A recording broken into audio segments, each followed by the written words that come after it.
What's up YouTube, it's your boy Nash here, welcome back to the channel. Now before we get started with this week's episode of Yu-Gi-Oh's Biggest Issue, the road to 200 subs has now come to a close, and we are now 238 subs away from hitting 500 subs, and who knows, maybe we might hit 500 subs by the end of the year.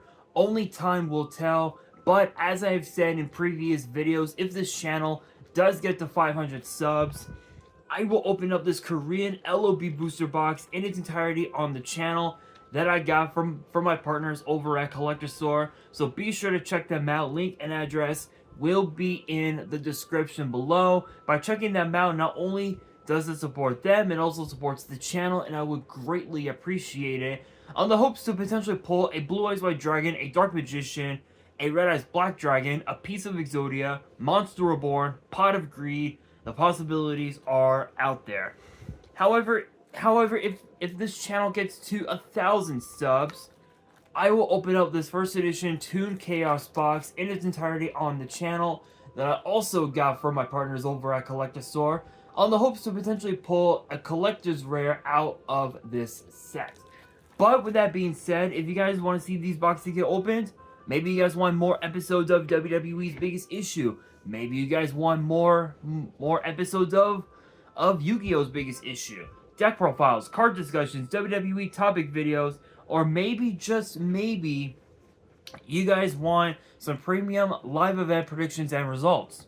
Well, if you guys want all of that and more, my channel is the place to be. So if you guys are new to the channel, and I know that a lot of you guys are, because more than 85% of you guys are watching the content, but you guys are not even subscribed. And to top it all off, we got to get more women to watch the content as well.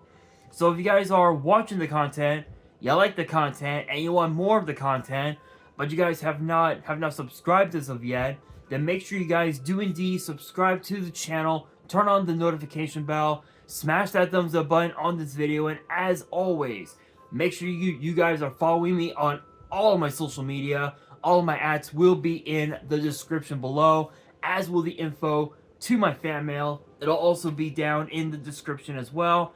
And I want you guys to post in the comments below answering the question of the day, which is basically this week's episode. But the question of the day is this: should Konami release another Duel Overload set? And if so, what cards should they put in it? Let me know down in the comments below. And that is exactly what we're going to be talking about for this week, is the potential release of another Duel Overload set. Now, I don't know if I ever did, I'm not entirely sure if I ever did this topic on the channel before, but if I haven't, now is the perfect time for me to do so, because this set completely changed the meta for good.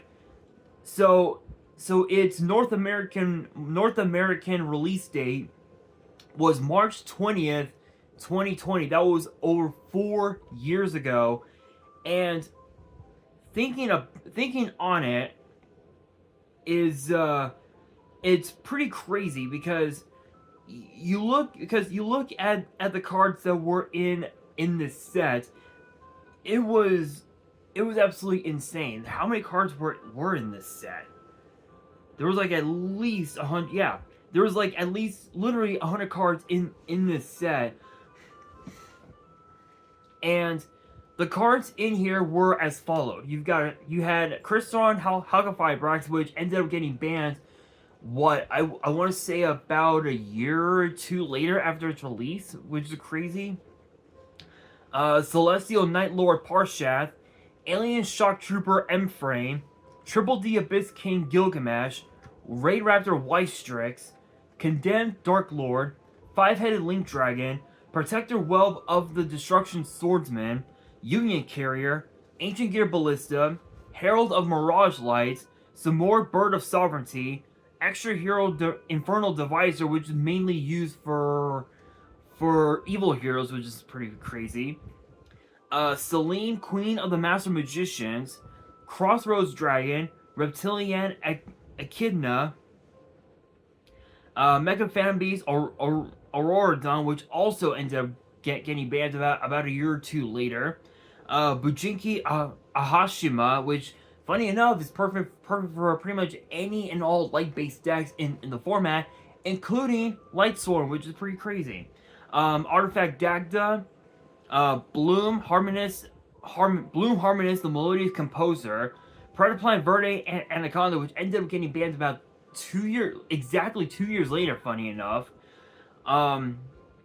Abyss Actor, Hyper Director, Lib, the World Key Blade Master, Sky Striker Ace Zeke, Yuki Onna, the Absolute Zero Mayakashi, Tenny Spirit, Sahasrara, sorry, and Gracium Umbrella,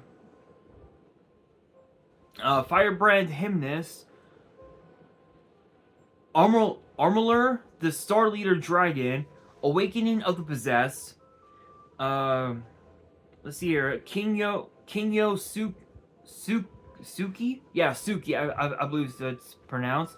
Ferocious Flame Swordsman, Ojama Emperor, Speedroid Marble Machine, Speedroid Hexasaucer, Dark Anthelion Dragon, Starving Venomy Lethal Dose Dragon, Dangerous Frightfur Nightmare, Phantasm Emperor Trilogig, Rosebell of Revelation, Synchro Transcend, Enma's Judgment, Graveyard of Wandering Souls, Malefic Divide, Malefic Selector, Malefic Tune, Cubic Ascension, Malefic Paradox Gear, Malefic Territory, Cubic Dharma, Cubic Casualty, Card of Fate, Relinquish Anima, Trap Tricks, Genlesia, Hollow Giants, Mayakashi Mayhem, Tour Guide from the Underworld, which obviously ended up getting an alternate R, Chaos Dragon Levianeer, also in alternate R, Cyber Dragon Infinity, also in alternate R, as well as Kagari. Sky Striker Ace Kagari also got an alternate R as well.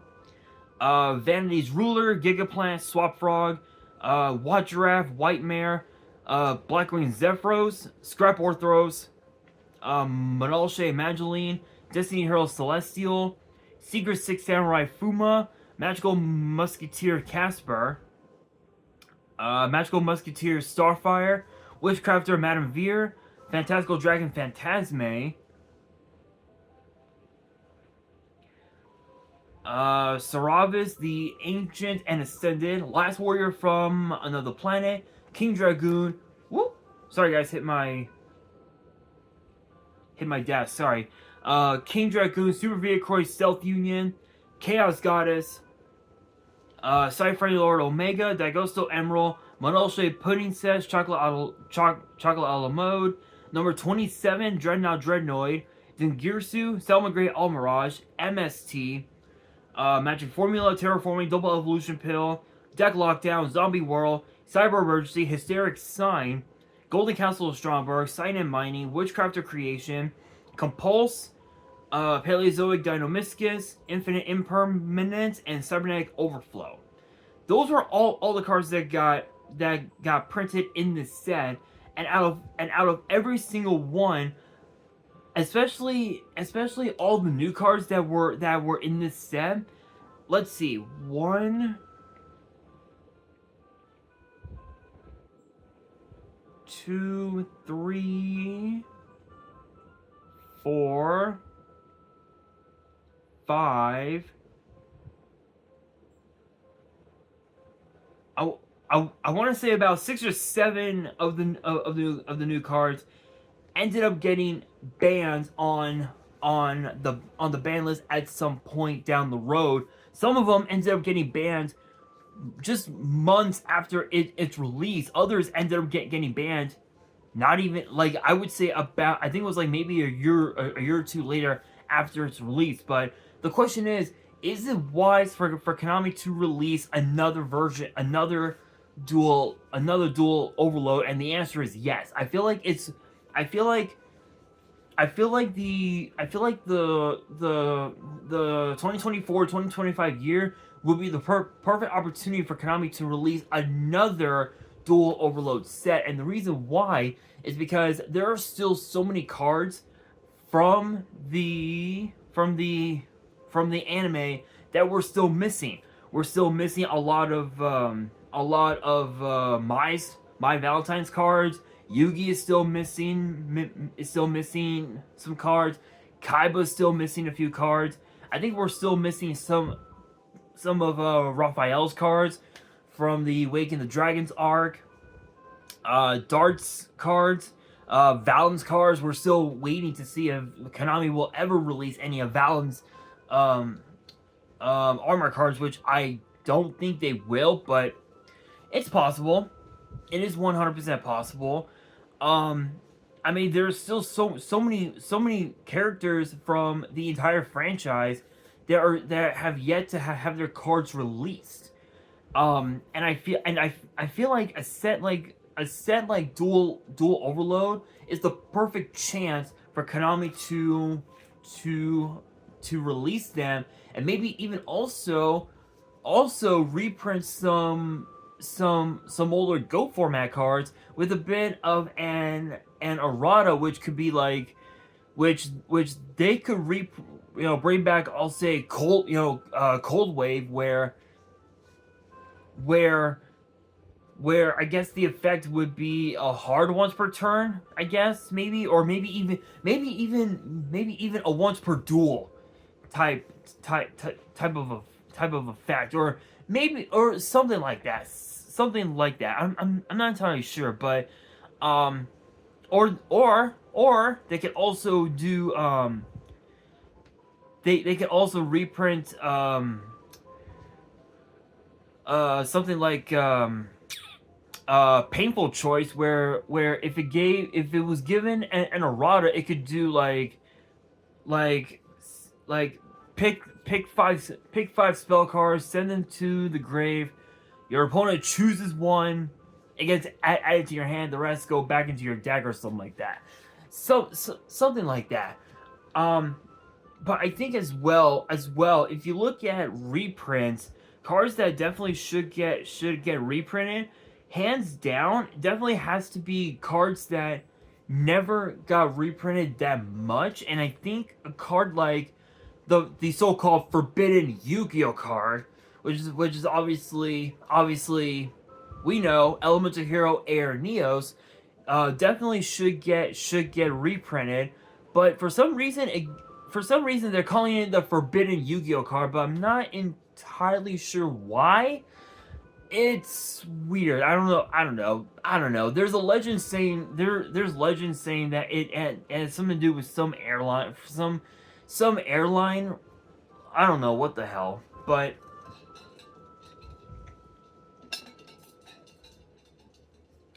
when you look at as well the none other than the oversized cards, funny enough, there were actually 1, 2, 3, 4, 5, 6 oversized cards that you would get one of in each mini box, and there were Blue Eyes White Dragon, Cyber Dragon Infinity, Dark Magician Girl, Stardust Dragon, the Dark Magicians, and Tour Guide. I think I have Stardust and Cyber Infinity are the only two that I have.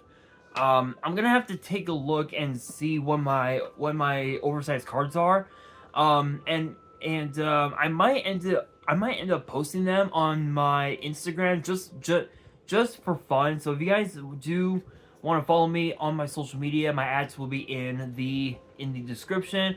I don't know. I'm gonna have to look for them one of these days and see what's up. But yeah, so the oversized cards was a bit of an no pun intended, but a bit of an overkill in my opinion, because I think that was what lowered the standards, if you will, of dual overload. And I feel like if Konami left that alone, if they didn't do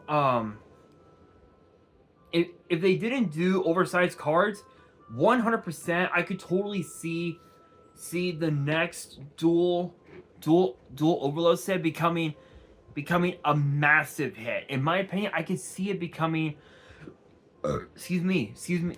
becoming an even bigger hit than a set like Ghost from the past, or perhaps maybe even an even bigger hit than a set like Dawn of Majesty, which I still have yet to open up this box. I don't know if I'm gonna open it or keep it sealed. I haven't decided, because I still have about four. I still have 6 booster boxes sealed. This one included, and Toon Chaos, and we're still waiting on the release of the tins, which I think the release of the tins will be actually in a few days. Funny enough, so I think sometime in the next couple of weeks. Maybe in the next like 3 weeks or so, I'm definitely gonna be getting my hands on about 2 or 3 tins. So big shout out to my partners over at Collector Store. If you guys are watching this, save me a few tins, because I'm definitely gonna be getting my hands on them. And I don't know. I think another Duel Overload could do so much better than the 2024 tins, because apparently the 2024 tins, in terms of the set list itself, it's pretty pathetic. Some people are calling it pathetic. I don't really see it that way.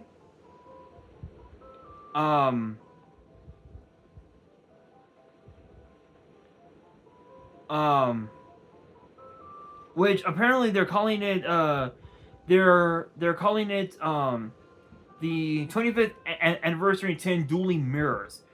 So a part of me is thinking that this set is gonna be okay. I really don't think it's going to be. I think it's gonna be a very I wouldn't say it's gonna be a horrible set, but as of right now, the cards that are in the set, in terms of the QCRs, we know that all five pieces of Exodia are going to be in Quarter Century. We know that Wake Up Your Elemental Hero will be in it. Future number 0, Utopic Draco Future. And then we're just getting a whole bunch of like random shit, like Red Eyes, Dark Magician Girl, Tuning, Raigeki, Harpy's Feather Duster, Invoked Makaba, Elemental Hero Shiny Neo's Wingman. So there are quite a few cards that I'm definitely interested in looking to get. Even also Triple Tactics Thrust will be in here. Cross Angel's gonna be in here. Crimson Dragon. Super Star Slayer Typhoon Sky Crisis, or Anti-Zeus, if you will. SP Little Knight will be in here. Bonfire's gonna be in here. Trident Dragion, which I think that's an older card, I think, isn't it? Yeah, I think it's supposed. I think it's an older card.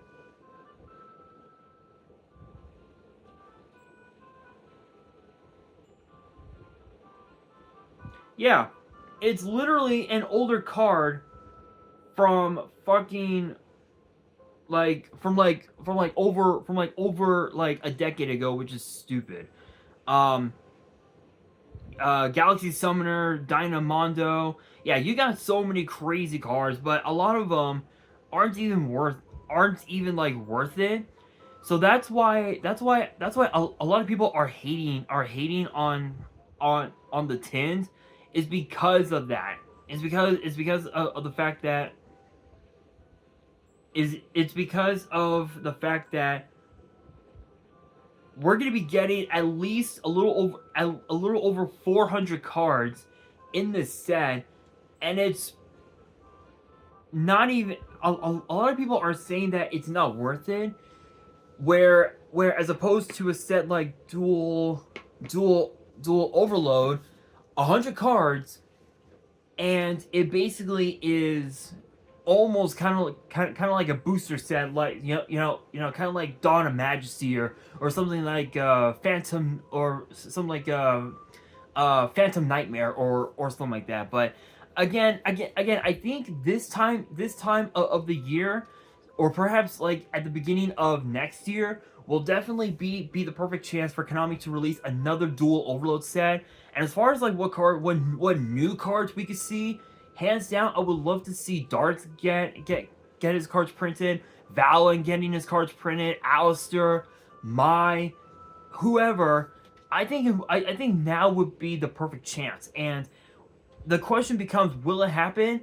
I doubt it, but only time will tell. But let me know down in the comments below your thoughts on this whole thing, and do you think it'll be wise for Konami to actually do this? And if so, let your voice be heard on social media and let Konami know, because I think it would be pretty cool. But with that being said, again, let me know down in the comments below, and that'll do it for this week's episode of Yu-Gi-Oh's Biggest Issue. Hopefully you guys enjoyed. If you did, make sure you guys smash that thumbs up button. If you guys are new to the channel, you guys want more episodes of Yu-Gi-Oh's Biggest Issue in the future, then make sure you guys subscribe to the channel, turn on the notification bell, and follow me on all of my social media. All of my ads will be in the description below, as will the info to my fan mail. It will also be in the description as well. And on that, this is your boy Nash, signing out.